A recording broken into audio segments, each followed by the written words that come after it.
Bharat Lajna multi state housing cooperative society limited. വധശ്രമ കേസിൽ police തിരയുന്ന പ്രതി കിണറ്റിൽ വീണ് പിടിയിൽ. കുറ്റിപ്പുറത്താണ് സംഭവം. വളാഞ്ചേരി അമ്പാൾ സ്വദേശി ഹമീദിനെയാണ് കുറ്റിപ്പുറത്ത് കിണറ്റിൽ വീണ നിലയിൽ കണ്ടെത്തിയത്.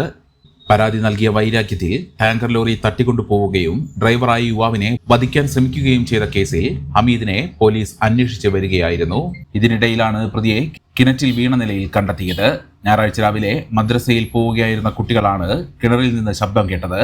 വിവരം നാട്ടുകാരെ അറിയിച്ചതിനനുസരിച്ച് നാട്ടുകാർ പോലീസിനെ അറിയിക്കുകയായിരുന്നു.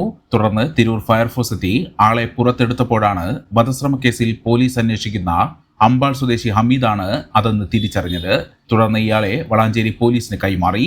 രാത്രിയുടെ മറവിൽ കക്കൂസ് മാലിന്യം തള്ളുന്നതിൽ പ്രധാനിയായ ഹമീദും ഇയാളുടെ സഹോദരൻ നിയാസ് കൊട്ടാരവും അടക്കമുള്ള പ്രതികൾ ചേർന്ന് ഏപ്രിൽ 8-ന് എടയൂർ വടക്കുംപുറം സ്വദേശി അബ്ദുൽ നാസർ എന്ന 29-കാരനെ തട്ടിക്കൊണ്ടുപോയി കൊലപ്പെടുത്താൻ ശ്രമിച്ചെന്നാണ് കേസ്. നാസർ ഓടിക്കുന്ന ടാങ്കർ ലോറിയുടെ ഉടമ പ്രതികൾക്കെതിരെ വളാഞ്ചേരി പോലീസിൽ പരാതി നൽകിയിരുന്നു. ഇതിന് പകരം വീട്ടാൻ ലോറി പിന്തുടർന്ന് തടയുകയും നാസറിനെ മർദ്ദിച്ച് ലോറി തട്ടിയെടുത്ത് മൂടാൽ സ്പിന്നിംഗ് മില്ലിന് സമീപത്തെ ഉയർന്ന സ്ഥലത്തേക്ക് ഓടിച്ചു കയറ്റി ലോറി താഴേക്ക് തള്ളിയിടുകയും ചെയ്തു. നാസറിനെ ജാക്കി ലിവർ ഉപയോഗിച്ച് തലക്കടിച്ച് കൊലപ്പെടുത്താൻ ശ്രമിച്ചെങ്കിലും ഇയാൾ രക്ഷപ്പെട്ടോടി. ഹമീദിന് പുറമെ ഇയാളുടെ സഹോദരൻ വ്ളോഗർ നിയാസ് കൊട്ടാരത്തിൽ, അർജുൻ, സെയ്ദ് എന്നിവരും പ്രതികളാണ്. നിയാസ് അടക്കമുള്ള പ്രതികൾ നേരത്തെ അറസ്റ്റിലായിരുന്നു. ഹമീദിനായി അന്വേഷണം നടന്നു വരികയാണ്. ഹമീദ് കിണറ്റിൽ വീഴുന്നത്. നിയാസ് ഇപ്പോൾ ജാമ്യത്തിലാണ്. ഇതോടെ കേസിലെ മുഴുവൻ പ്രതികളും പിടിയിലായി. ഹമീദിനെ കോടതിയിൽ ഹാജരാക്കി റിമാൻഡ് ചെയ്തു.